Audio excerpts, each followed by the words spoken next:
Hari ini saudaraku, saya ingin melanjutkan firman Tuhan yang sudah kita mulai dari awal bulan ini.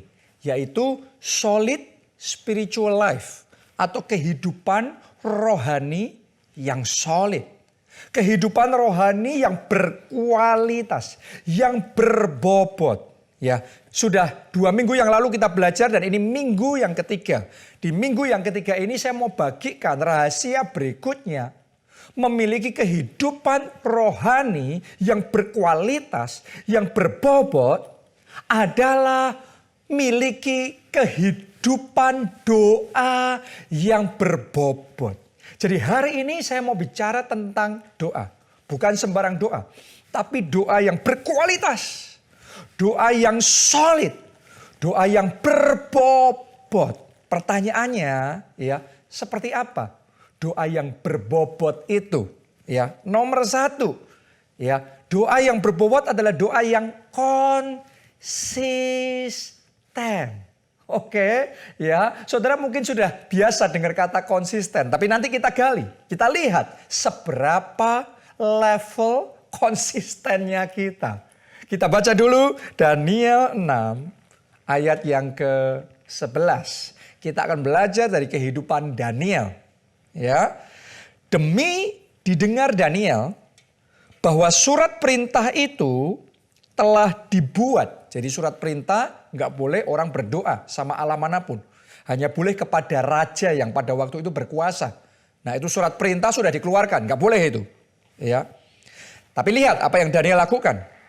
Pergilah ia ke rumahnya, dalam kamar atasnya ada tingkap-tingkap yang terbuka ke arah Yerusalem. Jadi pada waktu itu mereka ada di pembuangan, ya. Jadi bangsa Israel ada di pembuangan. Jadi mereka tidak di Yerusalem, mereka di Babel. Karena itu mereka tidak bisa ke bait Allah, nggak mungkin pada waktu itu. Tapi tingkap-tingkapnya terbuka ke arah Yerusalem. Ya, dan kemudian mari kita lihat apa yang Daniel lakukan. 3 kali sehari. Berapa kali? 3 kali sehari ia berlutut, berdoa, serta memuji Allahnya seperti yang biasa dilakukannya.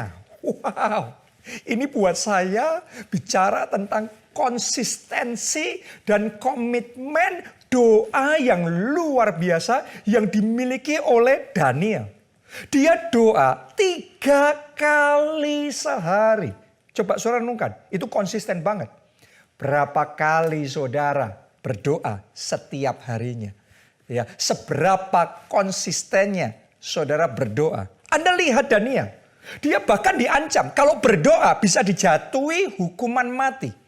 Tapi dia tetap ambil resiko untuk berdoa, untuk beribadah, untuk memuji dan menyembah Tuhan Allahnya. Artinya Daniel ini punya konsistensi yang sangat kuat.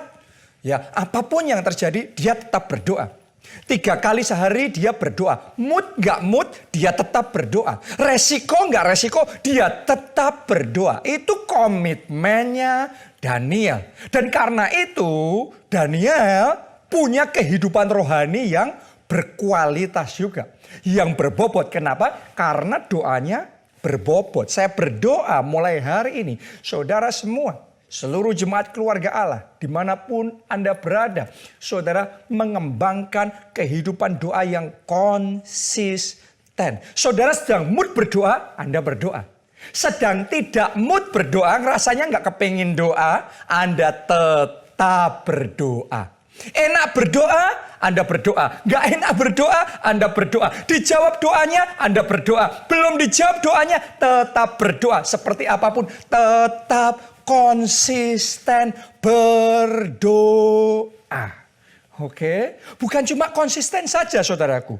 Kehidupan doa yang berbobot, ya, yang kedua adalah yang saya sebut earnest prayer. Doa yang sungguh-sungguh, ya, yaitu doa dengan intensitas.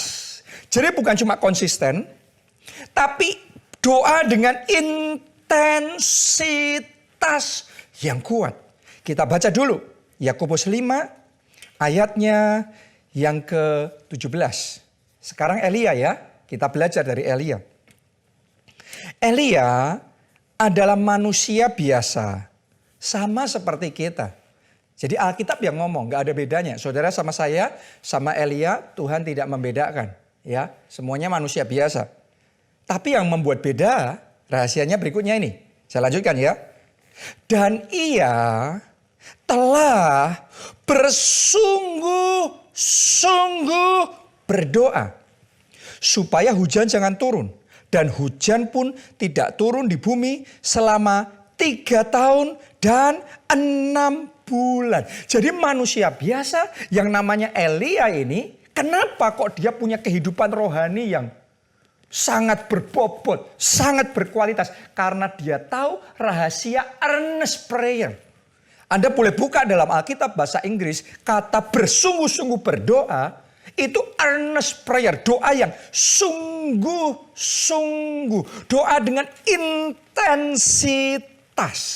Ya, kesungguhan akan membawa hasil yang berbeda. Intensitas saudara berdoa akan membawa dampak dan kuasa yang berbeda. Sama seperti ibaratnya saudara memukulkan kayu di tembok pakai pukul besi. Kalau intensitas, powernya itu lemah, Anda asal memukul saja, belum tentu bisa nembus masuk ke tembok tersebut. Ya, tapi kalau saudara pakai tenaga yang kuat, ya, itu paku saudara pukul dengan pukul besi, bang, bang, bang. Saya mau ngomong sama saudara, itu namanya intensitas. Akhirnya pakunya nembus ke tembok itu. Saya mau ngomong begini sama saudara. Mulai hari doa saudara akan mengalami breakthrough. Akan mengalami terobosan. Akan terjadi penjebolan. Karena mulai hari ini engkau gak doa biasa-biasa. Engkau gak asal berdoa. Mulai hari ini ketika saudara berdoa dengan intensitas.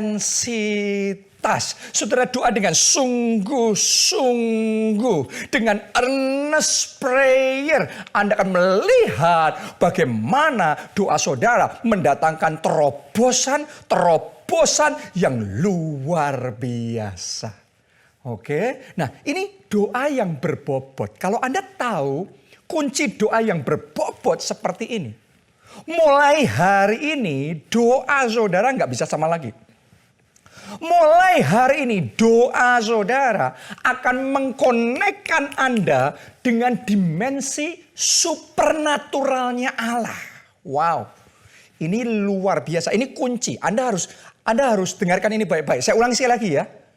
Ya, doa yang berbobot akan mengkonekkan kita dengan dimensi supernaturalnya Allah. Dan begitu Anda sudah connect dengan dimensi supernaturalnya Allah, maka hidupmu sendiri akan jadi supernatural. Anda lihat nggak tadi Elia, manusia biasa itu. Karena dia tahu kehidupan doa yang berbobot, tiba-tiba hidupnya berubah. Manusia biasa jadi manusia supernatural. Ketika dia berkata hujan jangan turun, maka hujan tidak turun. Ketika dia ngomong hujan sekarang turun, maka hujan turun. Ketika dia berkata api turun dari langit, api turun dari langit. Supernatural. Kenapa? Karena doanya berbobot. Doanya berkualitas. Dia connect sama dimensi supernaturalnya Allah. Daniel juga sama. Daniel karena tahu rahasia doa yang berbobot ini, maka hidupnya yang tadinya biasa berubah jadi supernatural. Ya, tidak ada yang biasa dengan hidup Daniel. Semuanya supernatural. Ya, dia sendiri saudaraku Alkitab mencatat 10 kali lebih cerdas dari semua orang paling cerdas di kerajaan itu pada zaman itu. Itu supernatural. Ya, Daniel ini amazing dan luar biasa sekali. Dia orang buangan, tapi dia bisa sampai ke puncak kedudukan di dalam kerajaan itu supernatural. Ya, Daniel ini bisa tetap kokoh bertahan saat raja-raja yang berkuasa itu lengser, itu diganti, tapi Daniel tetap kokoh dan Daniel teguhnya luar biasa. Itu supernatural. Daniel dibuang ke gua singa, tapi dia bisa survive di sana. Dia bisa berkemenangan di sana. Saya mau ngomong sama saudara, itu supernatural. Dimulai kuncinya adalah doa yang berbobot. Oke, jadi jangan anggap doa itu biasa-biasa. Doa akan mengubah kita yang biasa jadi kita supernatural. Mulai hari ini saya tantang saudara miliki kehidupan doa yang berbobot. Oke, ya. Nah, kehidupan doa yang berbobot tadi saya katakan yang pertama konsisten. Doa yang konsisten. Yang kedua earnest prayer. Doa dengan intensitas, dengan kesungguhan yang luar biasa. Saya tambahkan yang ketiga. Ya, doa yang berbobot adalah heartfelt prayer. Doa yang sampai terasa dari hati. Doa yang meluap dari hati. Itu yang akan membawa terobosan besar terjadi dalam hidup saudara.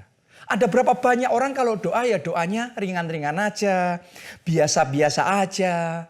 Ya, saya mau ngomong begini sama saudara, rahasia doa yang penuh kuasa adalah doa yang sampai terasa dari hati. Ya, makanya Yesus ngomong hukum yang pertama, kasihlah Tuhan Allahmu dengan segenap hatimu. Segenap, selalu segenap. Kenapa segenap itu dari dalam sini?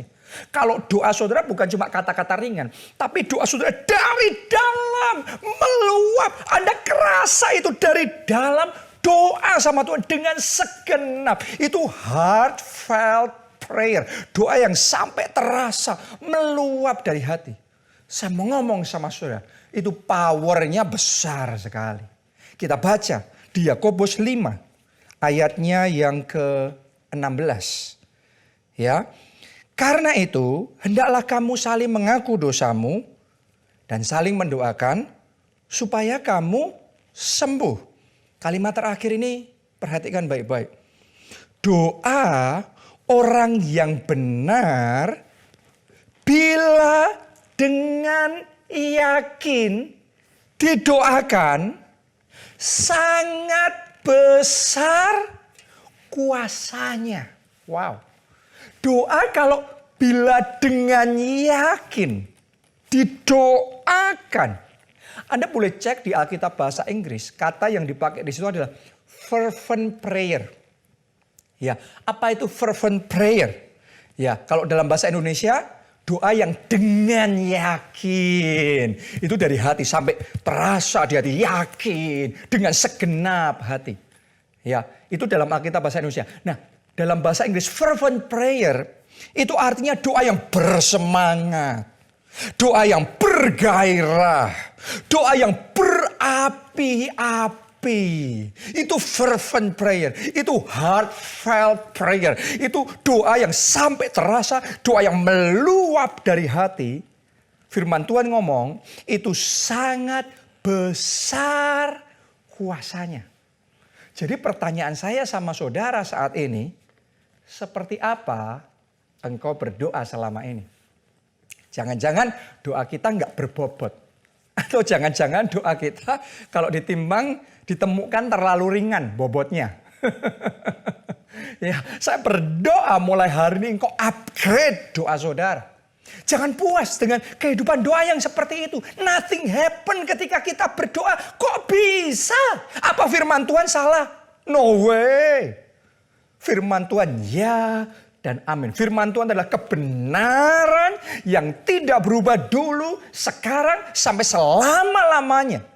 Anda boleh lihat di dalam Alkitab. Orang-orang berdoa dan kuasa Tuhan dinyatakan. Hari ini harusnya juga seperti itu. Kalau kita tahu bagaimana seharusnya kita berdoa. Itu sebabnya saya tantang saudara untuk upgrade your prayer. Untuk tingkatkan, level up your prayer. Kehidupan doanya jangan biasa-biasa. Kehidupan doamu harus doa yang berbobot. Doa yang solid. Doa yang berkualitas. Kenapa? Karena Alkitab ngomong doa orang benar bila dengan yakin didoakan. Apa? Sangat besar kuasanya. Saya mau bicara tuh tentang kuasa doa. Oke, tentang manfaat doa. Ya, kalau saudara tahu doa yang berbobot, mulai hari ini saudara akan menikmati 1.000.001 manfaat doa.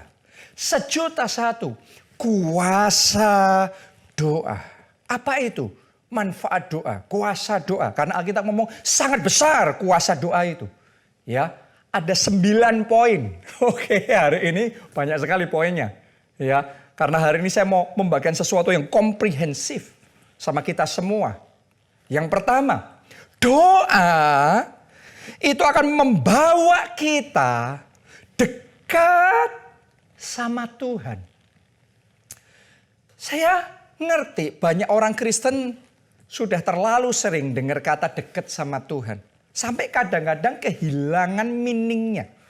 Kehilangan maknanya bahwa dekat sama Tuhan itu spesial banget. Saudara yang merasa dekat sama Tuhan biasa Anda salah besar. Dekat sama Tuhan itu very special. Kenapa saya mau begitu? Coba Anda renungkan. Ya, berapa banyak orang yang ingin dekat sama pejabat, sama wali kota, sama gubernur, ya, sama menteri, sama jenderal, ya, sama presiden.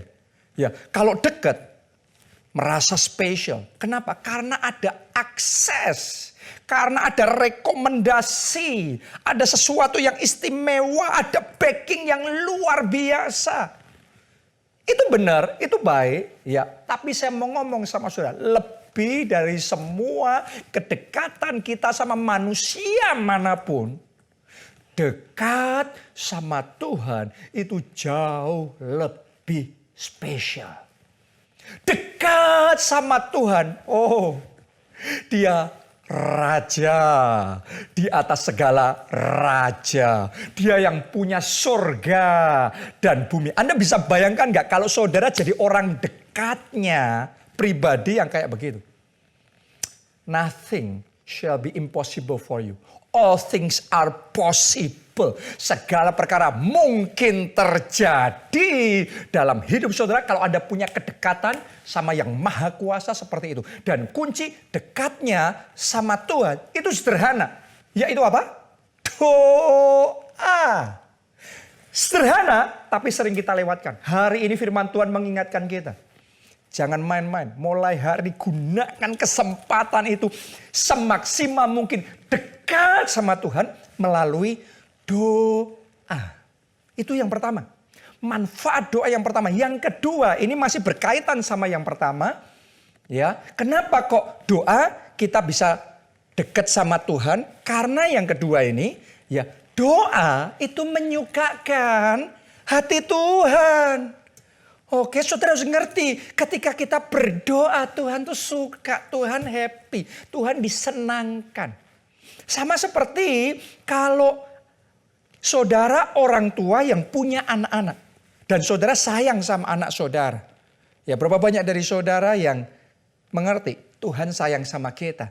Karena Tuhan menganggap kita anak-anaknya. Anda yang jadi orang tua punya anak-anak, saudara sayang sama anak saudara. Saya yakin anak saudara datang. Anak saudara mau deket aja sama saudara. Dia gak usah ngelakuin apa-apa deh.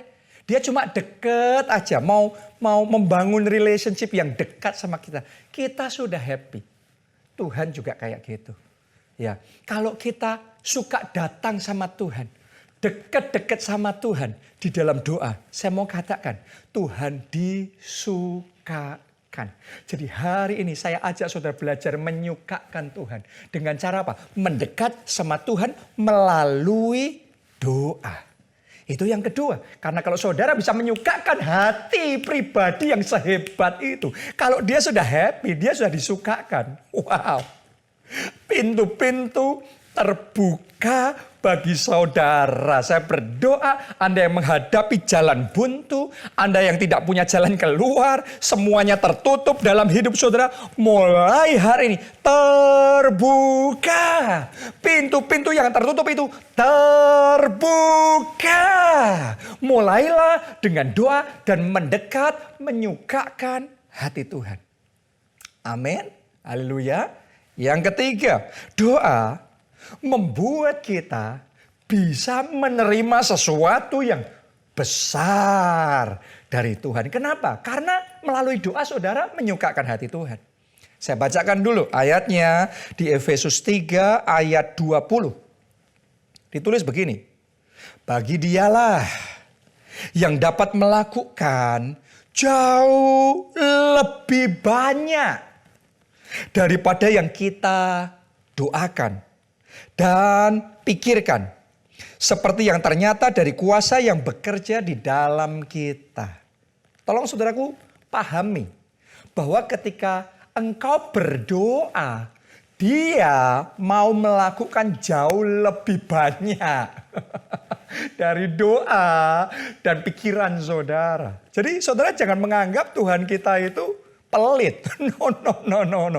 Ketika engkau doa, engkau harus mengerti. Segini engkau doa, berlipat kali ganda, jauh lebih banyak. Tuhan mau lakukan dalam hidup saudara. Jadi doa itu membuat saudara bisa menerima jauh lebih banyak.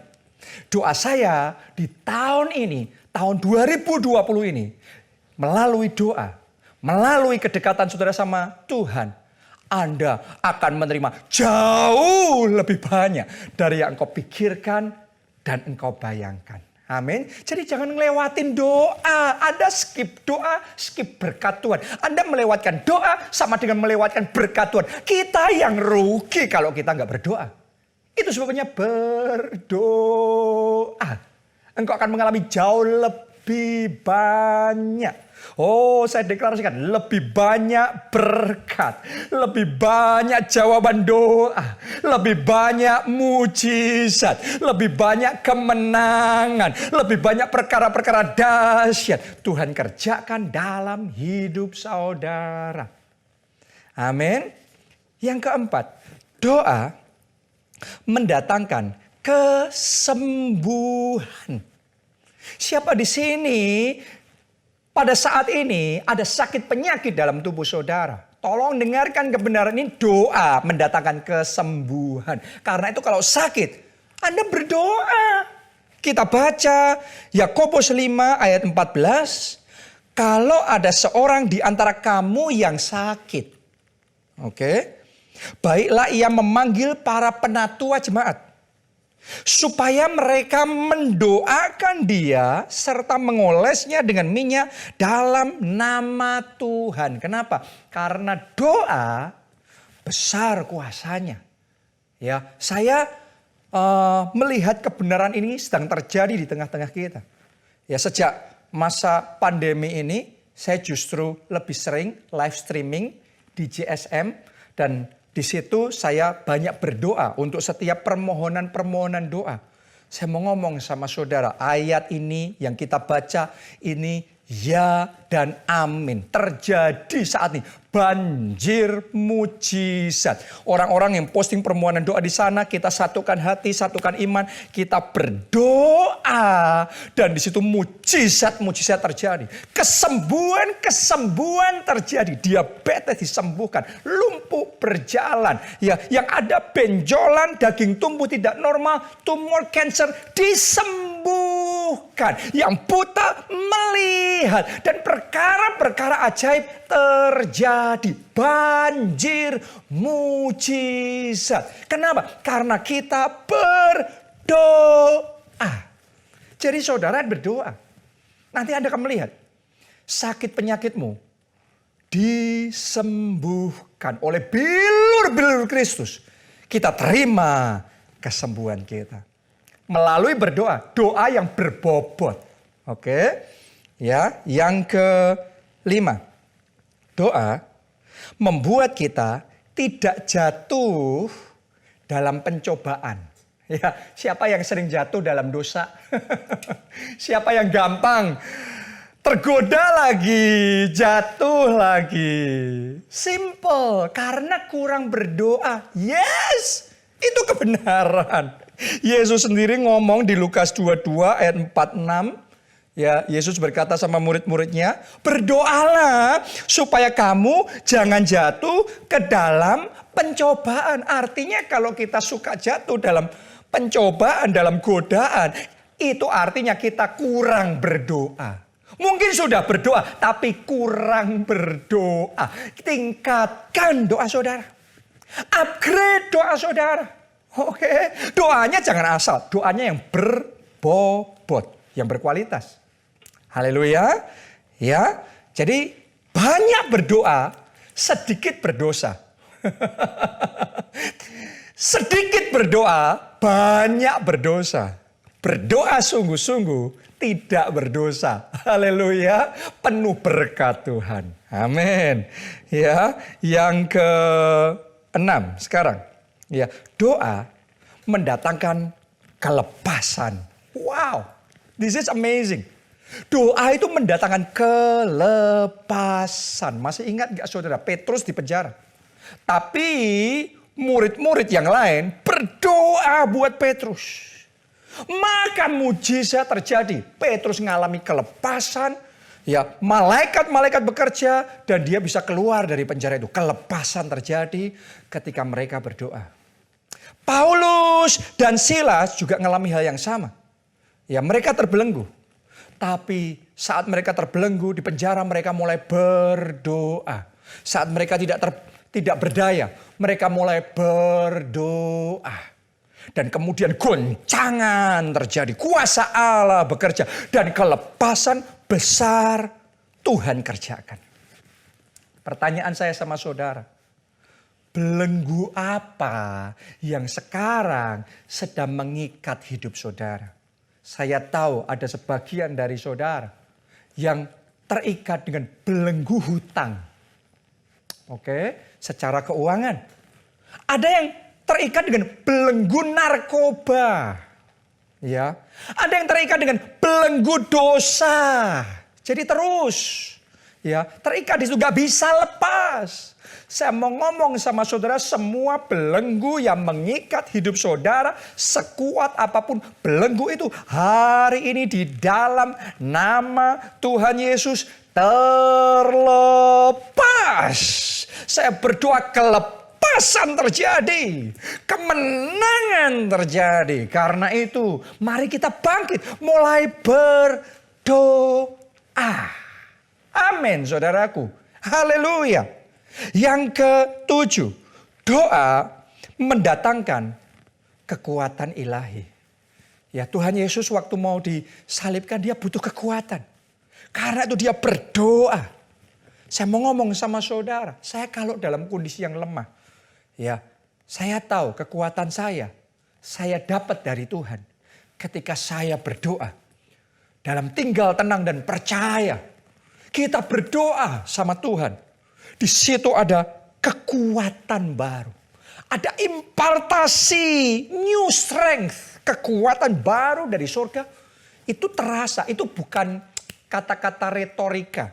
No, itu real. Itu kekuatan mengalir masuk dalam tubuh saya. Mengalir masuk dalam jiwa saya. Mengalir masuk dalam roh saya. Begitu selesai berdoa, Anda benar-benar kerasa bedanya sebelum sama sudah berdoa. Tiba-tiba kita jadi full of power. Ada kekuatan baru. Karena kita berdoa. Jadi hari ini yang lemah, yang sedang dalam kondisi lemah keuangan, lemah kesehatan, lemah secara iman, lemah di dalam keluarga saudara. Lemah di dalam kondisi jiwa saudara, sedang rentan sekali. Saya mau katakan, berdoa. Oke, ya. Yang ke-8, doa mendatangkan perlindungan ilahi. Khususnya di masa kayak gini, kita butuh perlindungan dari Tuhan. Karena ini masa peperangan loh, saudara harus mengerti. Sekarang ini peperangan masih berlangsung. Jadi saudara butuh perlindungan Tuhan, perlindungan ilahi. Saya bacakan ayatnya, Mazmur 32 ayat 6. Sebab itu, hendaklah setiap orang saleh berdoa. Jadi saudara harus doa. Ya, katakan saya harus doa. Katakan lebih kuat lagi, saya harus bangkit dalam doa. Amin, saudaraku.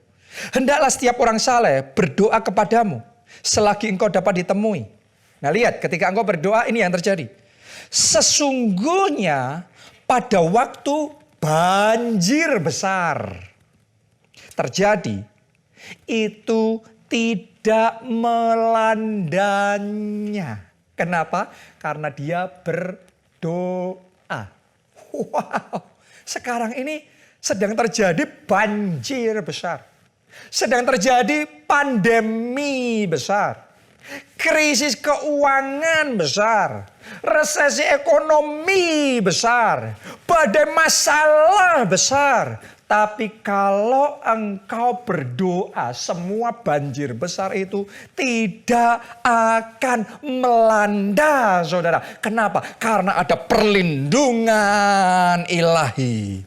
Tuhan akan menjaga saudara seperti perisai yang melindungi saudara. Dan kalau Tuhan yang jaga kita, kita aman. Saudara aman dalam perlindungan Tuhan. Saudara aman dari serangan virus, sakit, penyakit. Saudara aman dari serbuan resesi, serbuan krisis, masalah. Saudara aman, saudara kuat, saudara berkemenangan karena ada perlindungan Tuhan ketika engkau berdoa. Jadi aktifkan perlindungan Tuhan itu dengan berdoa. Amin, saudaraku. Yang terakhir nih, yang terakhir. Wow, saya kalau mau nambah listnya ini bisa terus nih. Ya, tapi 9 saja hari ini, oke? Ya, doa membawa kebangunan rohani. Wow, Anda boleh teliti di gereja mula-mula bagaimana mereka mengalami kebangunan rohani di tengah aniaya besar, tapi revival terjadi lebih besar karena mereka berdoa. Bahkan rasul-rasul mengatur ini itu dan lain sebagainya, mengangkat orang-orang baru supaya apa? Supaya mereka bisa lebih fokus berdoa. Doa firman, doa firman, doa firman. Ada kuasa Tuhan yang bekerja. Tidak heran kebangunan rohani yang dahsyat melanda. Ya, dan Injil bisa diberitakan dari Yerusalem, Yudea, Samaria, sampai ujung bumi. Kuncinya berdoa. Siapa di antara saudara yang mau sungguh-sungguh 2020 ini terjadi kebangunan rohani besar dan Yesaya 60 tergenapi atas hidup kita, atas gereja kita, atas bangsa dan negara kita, Indonesia. Saya tantang saudara, berdoa. Siapa di antara saudara yang mau revival besar melanda seluruh bumi? Siapa di antara saudara yang mau Yesaya 60 tergenapi di tengah-tengah kita dan tahun ini jadi tahun kemuliaan Tuhan? Saya mau katakan sama saudara, berdoa. Doa orang benar bila dengan yakin didoakan sangat besar kuasanya. Karena sangat besar kuasanya, kita harus sadar. Iblis gak mau saudara berdoa. Dia gak tinggal diam. Dia akan menghalangi saudara supaya Anda batal doa. Sudah dengar khotbah kayak gini nih, tetap gak berdoa. Mau doa, ngantuk. Baru doa sebentar, cepet capek. Itu kayak murid-murid Yesus. Sama Yesus loh, tapi mereka tidur. Disuruh berdoa, tetap tidur. Dibangunin, gak tahu gimana, bisa ngantuk banget. Itu bukan ngantuk biasa. Saya mau ngomong, itu peperangan rohani. Kemalasan yang kita rasakan, keengganan berdoa yang kita rasakan, itu peperangan rohani. Iblis berusaha membuat Anda tidak berdoa. Jadi hari ini, tantangan saya buat saudara. Siapa mau bangkit di dalam doa? Siapa mau memiliki kehidupan doa yang berbobot? Mari semuanya angkat 2 tangan. Ikuti doa saya.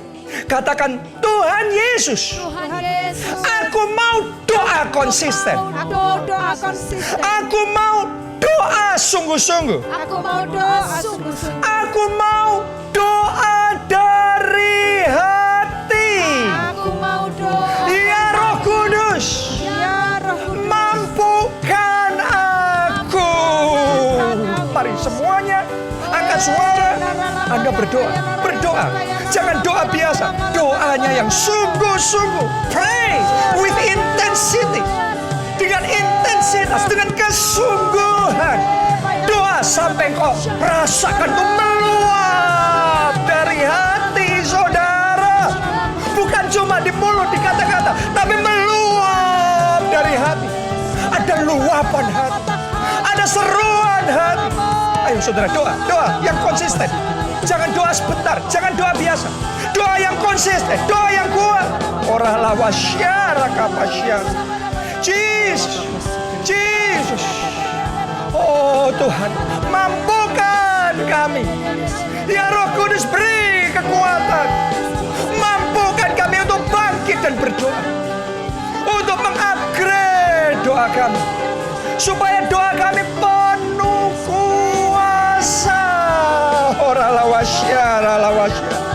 Syara lawasyara. Ora lawasyara. Doa saudara. Doa. Ayo. Semuanya berdoa yang konsisten. Jangan loyo. Jangan turunkan doa saudara. Doa yang kuat. Ora lawasyara. Shkira lawasyara. Kami mau Tuhan. Kami mau punya kehidupan doa yang solid. Yang berkualitas. Dan yang berbobot. Karena kami tahu doa orang benar, bila dengan yakin didoakan, sangat besar kuasanya. Karena itu saudaraku, yang berikutnya, saya mau berdoa. Supaya ketika saudara berdoa, saudara bisa connect sama dimensi supernaturalnya Tuhan. Sehingga mulai hari ini engkau gak lagi biasa, gak lagi natural saja. Tapi mulai hari ini, hidup saudara jadi supernatural. Doamu jadi supernatural. Kata-katamu jadi supernatural. Dan manifestasi dimensi supernatural itu terjadi dalam hidup saudara. Demonstrasi kuasa Allah itu nyata dalam hidup saudara. Anda mau? Anda mau ngalami dimensi supernaturalnya Tuhan? Seperti Daniel, hidupnya supernatural. Seperti Elia, hidupnya supernatural. Mulai hari ini, jemaat keluarga Allah, semuanya tanpa terkecuali, saudara semua. Ayo kita masuk di dalam dimensi supernaturalnya Tuhan. Mari semuanya angkat dua tangan saudara. Ikuti kata-kata saya. Katakan seperti ini. Tuhan Yesus, ketika aku berdoa, manifestasikan dimensi supernaturalmu di dalam nama Yesus. Banjir mujizat terjadi. Oh, angkat suara saudara berdoa ya. Banjir mujizat terjadi. Hidup kami jadi supernatural. Perkataan kami supernatural. Doa kami supernatural. Perkara-perkara supernatural terjadi. Iya. Kesembuhan ilahi terjadi. Banjir mujizat terjadi. Yesaya 60 terjadi dalam hidup kami. Yes. Dan 2020 ini jadi tahun kemuliaan Tuhan nyata atas hidup kami. Haleluya. Haleluya. Ora lawasye. Jesus. Thank you Lord. Terima kasih Tuhan. Engkau baik, Engkau dahsyat, Engkau luar biasa. Terima kasih. Kami rasakan kuasa-Mu bekerja dalam hidup kami. Dalam nama Yesus kami berdoa. Amin. Amin. Amin.